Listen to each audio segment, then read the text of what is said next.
wonderful pioneers. How are you? It's the end of the week.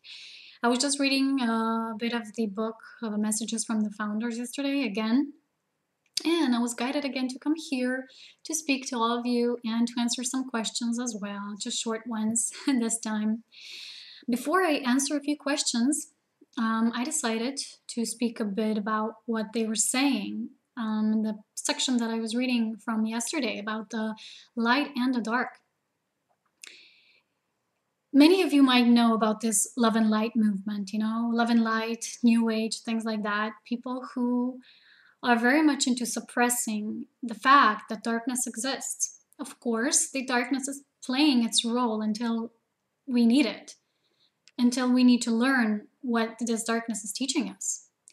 But I wrote an article once about the blinding light, how if you only see the aspect of light, you might be blinding. You might not deal with all the aspects of yourself and illuminate them all with your I am presence, with your higher self aspects. So they really mentioned this, and I think this is really important for so many people right now, especially due to the love and light movement, the so-called movement, where everything is pure love, pure light, pure rainbow, pure glitter. The thing is that if you suppress it, that's what they say, and I resonate with this. The thing is that whenever I read something, I only take the parts that I really resonate with and already know myself. I never learn from the materials, but I do get a lot of the confirmation and answers. And they explain this beautifully. They say that if you suppress it, you deny it, you say all is light anyway, that you actually make the situation worse. You actually stop your growth. You stop this process that is unfolding right now, this process of upliftment, empowerment, and ascension, because ascension, in fact, is, getting in touch with all your aspects, illuminating them all, with your presence, with your shining light. But that means embracing the dark corners as well. And they say take time to embrace all these shadow aspects, all these dark corners, because people who say nothing such as darkness exists, we're going to deny it, we're going to pretend it exists.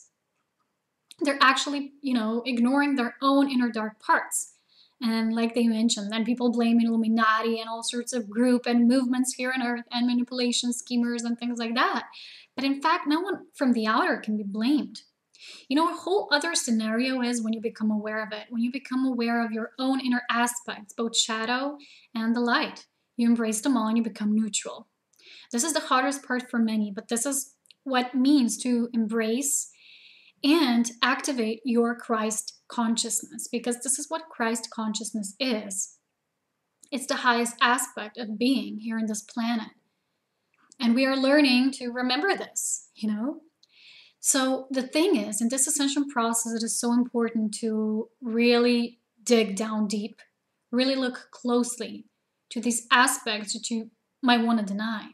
Because what is the past aspect of this embracing the wholeness, the totality, the completeness is that nothing can no longer affect you. There is an aspect of dark as well. This just means outer different game that is being played out by those who choose to. They call them lazy souls, or, souls that choose the outer part of the game, that choose polarity, that choose manipulation, that choose control. And they send out ripples of such energy. And that way we can also, to this planet, draw certain other, ET beings and energies that resonate with the same collective awareness that they project. So we are the ones who have to be aware of it and therefore embrace it in neutrality and totality. So we can also resonate with and send out ripples of what we project outwardly, with what we choose to. And this is what I choose to is pure divine love and truth. And this truth, in this field of that truth, nothing can harm you, nothing can manipulate you, nothing can, take advantage of you or control you at all. Because you're in completeness, you have embraced the all. This is the biggest lesson here on this planet. So, in facing this, they say the title was How to Govern the Dark Forces. Because so many people who are weak in their awareness and in their energy, because they have not yet empowered themselves, they're not conscious enough to that degree, and they allow these darker, so to say, or more lazier souls who choose the other part of the game, they let them, influence their reality. But once you become neutral, that can no longer have an effect on your reality. You will be conscious of it. That doesn't mean you will deny it. People oftentimes even accuse me that I deny it. I don't deny it. I've went through everything. I've researched everything and I've seen things and I know what's going on, but I don't pay attention to it anymore. I don't feed energy to it anymore. I know it is there, but I do know what is my own path and what path I consciously decide to walk. And these things no longer affect my reality. And if everyone would become so present, conscious, and embracing the totality, we wouldn't have that darkness anymore, because the collective field would be so empowered that these energies could no longer have their effect. This is like the glue effect. If you don't provide that space for the glue to hold on, nothing can be glued onto you. It's a very simple energetic law. I also read about something that is very important that I think I need to speak about. It's the, so known law of attraction that many people understand in a not wrong, but not complete kind of way, the true essence that it is. Because when people say like attracts like, this is just one part of this equation, of this law, so to say, of this, how would you say it, that is applied here and everywhere in the universe. It's also the other aspect. We also attract not just what we outwardly project from within. We also attract people or situations that might teach us something. Sometimes we need an energy exchange of someone who's completely, in other polarity, or shares a totally different life story, totally different path, totally different awareness. So we need to exchange something with that person. Sometimes a certain person needs to learn from us, but usually, it's learning in both ways, maybe not in the same way, because I always say when you have an energy exchange between the two people, not both are learning the same thing. Someone would say in that relationship, oh, but if you're experiencing this relationship just as I am, you have the same lessons. No, the energy exchange is mutual, but the lessons are different because the level of awareness is different and the path is individualized. So therefore, you might also attract that, or you might attract something that is of other contrast that your soul needs, because soul craves for diversity, for expansion. So it's not just when people say, oh, if you're bad, you'll attract, if you attract something bad, it means that something within you is bad. No, maybe you just need that to strengthen you, to toughen you up, build your muscle, your inner muscle. This is what we're doing. We're building our inner muscle, and our heart is becoming so much stronger. This is so important right now. I read about this in my blog. Please check this out. It just came out today, and I'll share the link below. I'm speaking about what was mostly going on the past 2 weeks. It was major heart opening, at least for me. And when I share my stuff, I see others are going through that as well. Wow, there's just major heart opening. And I spoke about some of it in my relationship video about new harmonious relationships and the new paradigm and true love. And this is what's happening to me right now. Things that I thought, I knew that I was going to experience, and I always knew. I always remained strong in my knowing and my beliefs because it was my inner knowing. And I just wrote this beautiful automatic writing to myself today. It's just for me. Sorry, guys. And it was said to me that so many have tried to convince me otherwise, into other beliefs, into their own stories. But because my divine remembrance is so strong, I cannot be swayed, I cannot be swayed into their direction, their beliefs, their knowings, because mine is different. And I do remember that God self, I am so much that I did not delve into it, that I remained strong on my path. And that's why I never, went off it. And because this knowing was so strong, and my belief was so strong, my faith was so strong, there comes a time when this is being mirrored to you externally. And this is what started happening in my life. And, it's sometimes these intense connections can be quite scary because they're so intense. But, with all great things, they are challenges. They are ultimate growth providers. They are our vortex of learning, because we are our own teachers anyway. We're becoming that. We're just, activating remembrance that we already are that. That's what's happening. And, sometimes people say to me on my page or somewhere else through comments, they say, yeah, what you say, it's so true, but it's so hard to explain this to others. Or sometimes I get comments like that. It's not about explaining to others. It's about knowing from within for yourself. Yes, it is enough to just be you and, send out ripples within your love light, because God's source cannot be explained. It can only be felt. I had one of those moments this week. It was yesterday. It was so intense. I had those tears of gratitude that so often come. And this was one of the most beautiful days and experiences for me. It was like just, can I explain it to all of you right now? I can't. I literally cannot. Therefore, how can you explain your inner knowing, your inner, embodiment to someone else? You can't. Only being the authentic self is enough. And being the divine love embodied. Because I've said this today, that those who seek cannot find, those that are find. Because when you are divine love embodied, it is all self-obvious. You send out this ripple effect, and others can remember as well, and we're doing that. Those who remember, those whose remembrance remains strong, very strong, despite the veil here. This is what I was being, told today. Despite the veil, you have preserved this knowing, and this is what is your divine attribute that you're, strongest in. That's how you can help people, because there's so many people who are helping in their own unique ways, and yay, this is great. What's happening on the planet right now? Everybody's being so much more conscious of their gifts, their divine attributes. But we all have so many, but some that are maybe more stressed, more very, enhanced, something like that. Yeah, emphasized. Sometimes I have problems with my English, because I speak from the heart and words don't always follow so quickly, because words are the mind, they're the filter. So I just want to apologize for that. Anyway, so when you are divine love, how can you explain this to someone? Can you explain this? It is so hard because the mind wants this hardship, these battles. The heart speaks in poetry, in knowing and feeling, and just tears of gratitude. So you can't.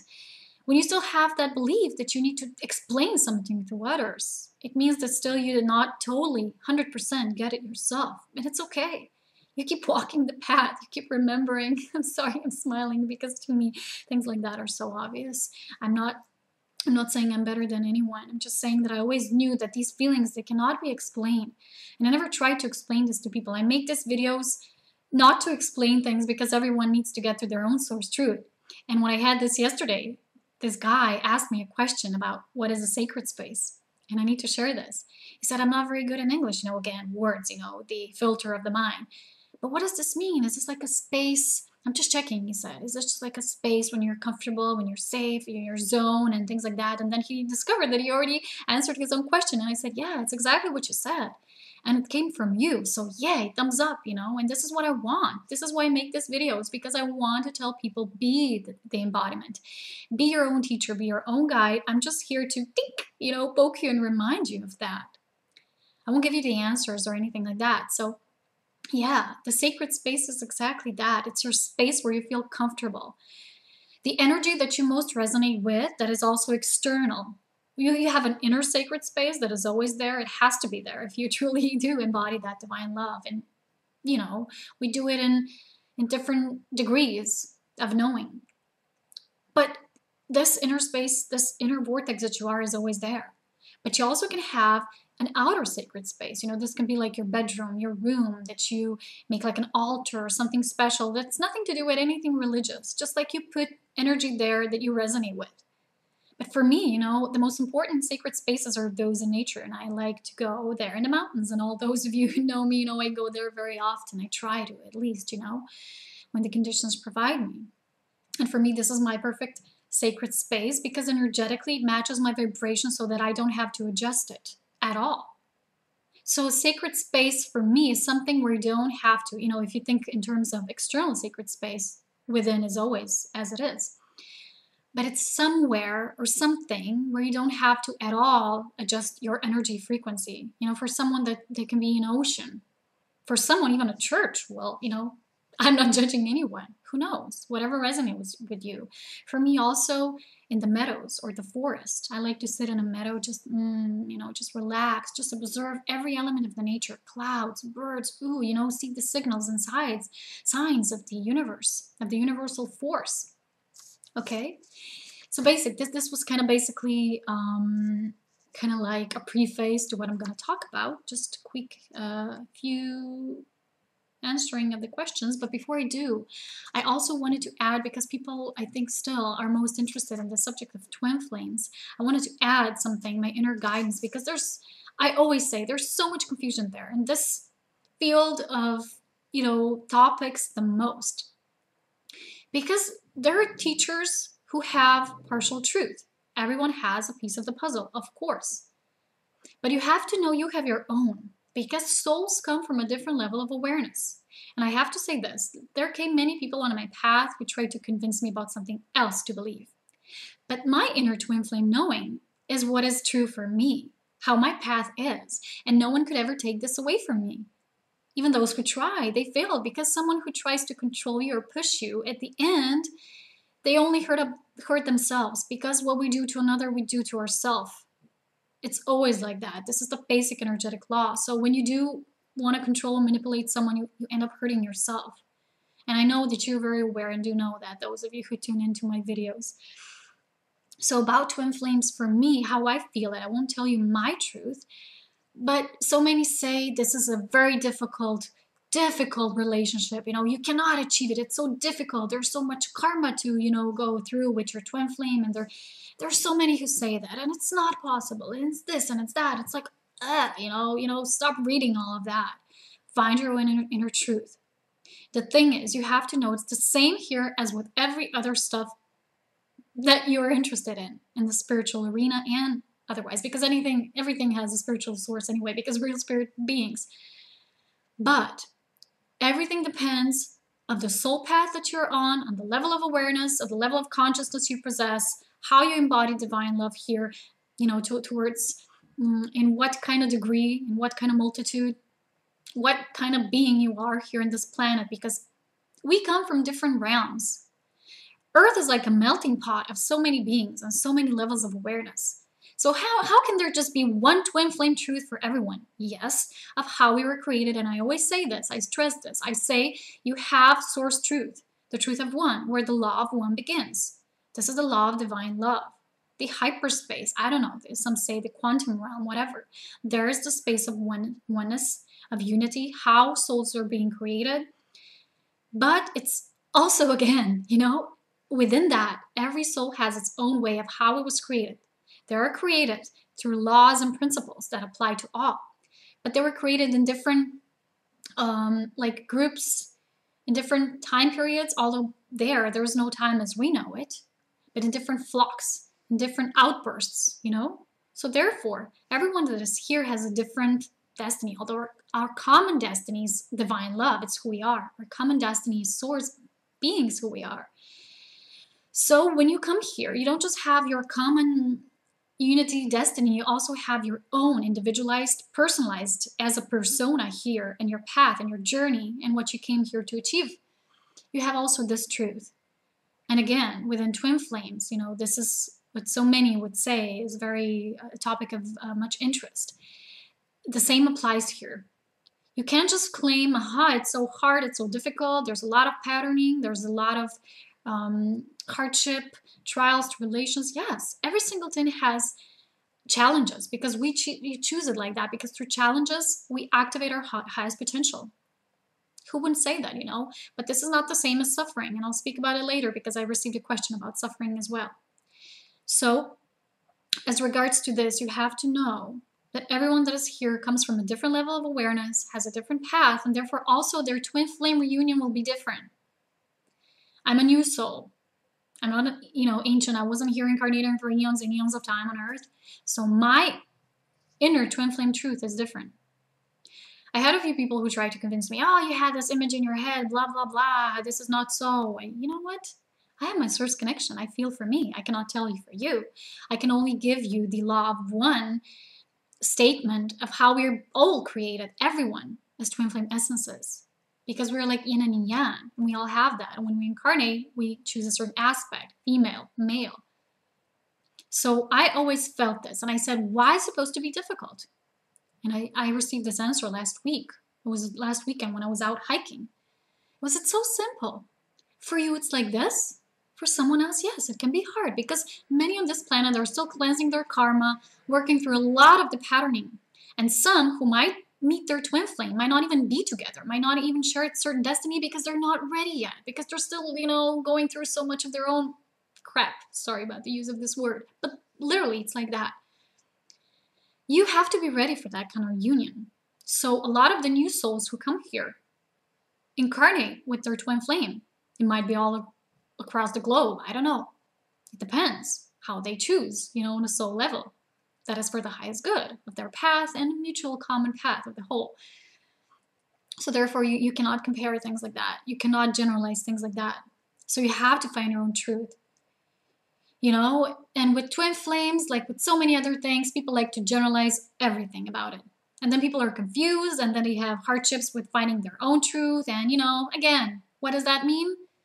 Moving away from your source. Separation, anxiety, more fear, more illusion, more veil, more veil. It's as simple as that. Find your own divine remembrance. You have it just as everyone else. Okay? About the suffering. Someone asked me, I'll try to read the question. He searched something about the suffering, and he read something that shared a different perspective, that he believes that we do learn lessons from the suffering that occurs in our lifetime here, but I've just read a blog that got me thinking. The author spoke of his questioning as to if suffering really is necessary and wondering if it's just another manipulation. I don't focus on this topic, but I would like to come to a place where I feel I understand it a bit better. Otherwise, I feel it maybe be a bit of block for me. Yeah, about the suffering. A lot of the suffering on this planet is caused and is, as it is, due to this manipulation on the planet. Also, there's this, it's not wrong, but there's this belief that we have to learn our lessons through suffering. No, again, this has to do with free will. Let me give you an example. When you're starting to wake up, when your DNA starts, ringing the bell and saying, hey, light activation, you're being activated into your higher self, into your higher realms. It's time for you to wake up, when this bell starts ringing, it still depends of your free will. If you don't, if you're not ready from your free will zone, because your divine will knows, but, it's not like it's a separate thing, but I don't know how to explain it in words so much. Try to move, follow along as I speak this. So if you choose that, you'll be stubborn, you will deny this inner voice, you won't answer the calling yet, be beating stronger and stronger, pushing you more and more. So it might be more painful that way. Also, about the things that we don't want to let go. The more that we don't want to let go, the hardest it will be for us, the harder it will be for us. More suffering will, be caused due to this. So suffering is only subsequent to how we choose to experience, because we don't create our entire reality. We create the experience of this reality. It's the same thing that the messages from the founders say. And I like to convey this message so much because I always said this. You don't create the entire reality. You don't create that this tractor right now is, here in front of my building. For instance, they're tearing down this building and I can't even go to my balcony. There's so much dust. There's so much noise. My entire flat is moving like it would be constant earthquakes. It's really annoying. And I did not create this experience, this reality. I'm sorry, again. I did not create this reality. I only, from my level of awareness, can create how I experience it. But, people don't have this built in their heads. It's not that you create everything around you. You create the experience of it, and this is the major difference. So therefore, about the suffering, it's the same thing. You can create the suffering on your own, but whether they're supposed to be suffering or not, your choice. It's not a global thing. It's not a rule. The most we actually learn, and even a lot of the angels and their messages speak about this, they say we actually learn more and grow more in joy space.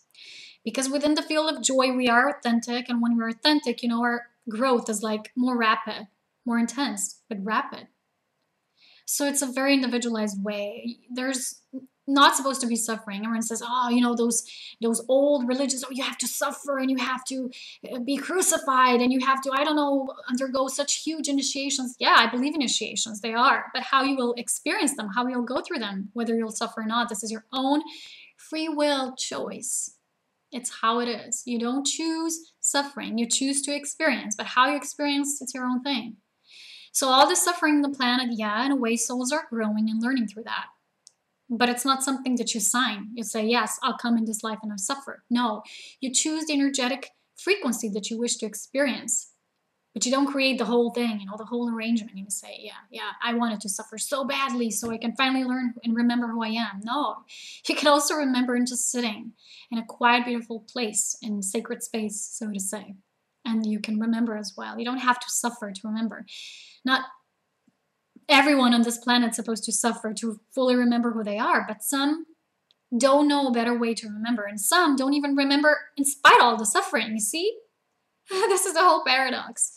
So no, suffering is not crucial, but it is how it is on this planet because souls choose this within their free will zone, because this is a free will zone that I explain within the soul level of how a soul chooses its journey. But you also have the divine will, and you also have the free will that is not actually free will because of the manipulation that is going on right here in the planet. This is a very multi-layered subject that it's kind of hard to cover in all of my videos. So you have to go within and, you know, just take what I say as a certain jumping starting point, and then you have to find your own truth. You know, I'm learning from my own inner remembrance, and this is how you have to do it as well if you truly are in this path, and you know you are, right? Anyway, this is about the suffering. And also, I have another question that someone asked me when I did my DNA healing and activating video, and they presented themselves as this researcher, as kind of like a spiritual scientist. And the person is doing a research on the DNA and how it influences us, our patterns, our diseases, and particularly breast cancer with women. I didn't want to make a particular video just about that because this is, again, a very heavy subject and very multi-layered. But again, I had this example when a person wrote to me and already answered their own question. You know, they say, oh, is this the pattern of how, you know, is breast cancer kind of like a disease that is showing what is happening now on the planet globally with the feminine energy being so suppressed and repressed and stomped on? And I said, yeah, you know, even Louise Hay, who has the books on this and healing and patterns and which diseases mean a certain pattern. Again, you have to find your own truth. It's not a generalized thing because, you know, I read this. I did not read it. I browsed through that book. Not everything resonated for me. But in general, you know, you can have this like a reference point. But things are always personalized, you know. So even she says that women who have breast cancer are those who can't say no, you know, and usually women who can't say no are being suppressed. They don't even know how to be empowered, how to be their true goddesses, you know. Yeah, I'm sorry about the word goddesses, you know. I had this person who say, how can you say this word? It's like a blasphemy. You know, you can't think of yourself as a god. This is a sin. And I'm like, who still believes in sin? Ooh, obviously like 80% of the planet population. Sorry, I had to be sarcastic a bit. I'm in a very good mood, so sometimes when I'm in a good mood, I have these jokes. Anyway, about breast cancer. Yeah, it's exactly that. So on a collective level, when women rise up to their own power, to their own potential, they're healing their patterns because they're changing their frequency. Everything, you know, even scientists who explore the realms of DNA and they look under the microscope and they do all this micro researches. This is kind of like a cool thing, you know, to be dealing with such stuff. But spiritualists, they will see everything through the eyes of the energy of how divine creation works. So basically, when women rise up, even men in their own feminine energy, when they, you know, they not deny, but they embrace this, you know, male dominant aspect, and they fuse it with love and light, and they transcend it, and they embrace their inner feminine side as well, and they embrace it and join it together with their masculine and create the wholeness, the completion.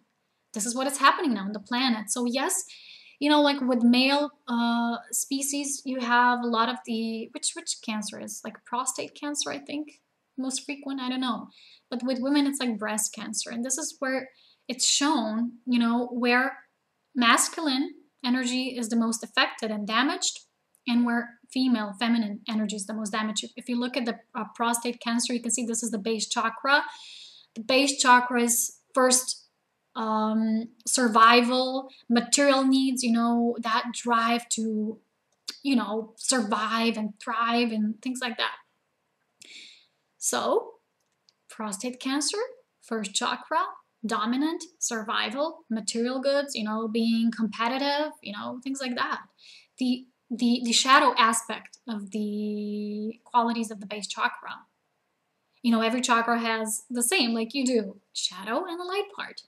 So the shadow aspect is being damaged, and because it's suppressed, because it's not made to resurface and embraced with love, disease happens. It's being created, actually. It doesn't just happen. Nothing just happens. Everything is being created through how energy manifests in this world and all the other planes of existence. So there you have it. Prostate cancer with male specimen, and with women, you have the breast cancer. This area, which is love, nurture, and this is being suppressed. The shadow part of the heart, is the suppression, the, suppression of the emotion, suppression of the nurture. True feminine is not a mother in such a way that she only needs to provide for children and her family. She's a mother, but she's also so much more. She's a goddess. And it's not a sin to use the word goddess. So if you think of it like that, you can look through the eyes of observation as to every other disease. Look at what aspect in the body it represents, where it lies, what might be hidden there in the shadow aspect of it, but you cannot change anything if you don't embrace it, if you don't make it whole, if you don't admit it to yourself. I've gotten to know so many people who are so smart at one point, but that they're still so stubborn. They still have so much ego, and they don't see their diseases or their problems. They'll say, oh, this is because I was doing this. This is because I was doing this, so I have this disease. No, these same rules, because they're not rules, it's how energy is being manifested. It's how love works. It's how the opposite of love, which is not the opposite, it's just the shadow part of it. It's just the lack of love works and is manifested. So it's not that, I'm so smart, I know it all, so this can happen for me. So if I have a disease, the same rules don't apply to me. This is ego. It applies to everyone. So we all have to see where we still have some certain shadow aspects or points that want to present themselves to us. We need to constantly ask our body for messages. Body, what messages do you have for me? What did I still not infuse with complete love and light of my being, of who I truly am? So there you go. It's the same for everyone. And sometimes people who are so smart can be so stubborn because they won't see what's happening in their own lives. No, I cannot have a karmic relationship. No, I cannot have this disease. This just happened to me. Nothing just happens. It's being created through the manifestation of energy, through either choosing love or not the opposite, but the lack of love. So this is for now. And think about all these stuff that I was speaking about, and try to just digest. It was a long video. It's going to be almost 33 minutes, but that's a good number. That's a number of the Christ. That's a master number. That's an avatar number. And I just wish you all so many blessings. So many divine remembrance and so much heart opening, which is totally happening right now on a major scale.